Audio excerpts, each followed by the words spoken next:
Thank you बेटा, thank you बेटा। मैं अपना मजबूर हूँ। हम दिल की अदालत से उक्ताली ब्राइज को खुशामदीद कहते हैं। ब्राइज खानदान जिन्होंने आकर हमारे खुशी को हम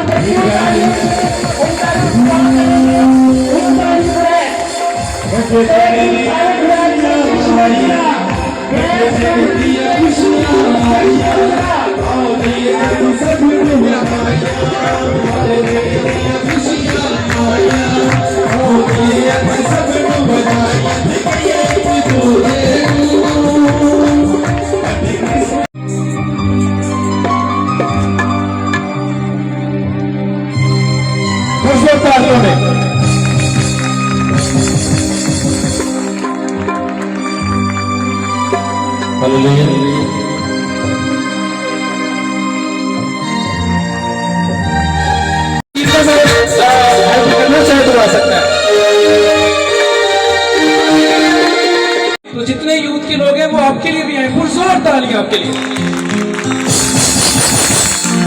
चौधरी खालिद साहब जरूर आते हैं लेकिन वो इंग्लैंड में है और ज़ाहिर है कि इसका जो अभी हमेशा की तरह इस खानदान चौधरी काजी ब्राइज हमारे दरमियान मौजूद हैं। ब्राइज खानदान के चश्म चिराग चौधरी खालिद ब्राइज साहब के फर्जंद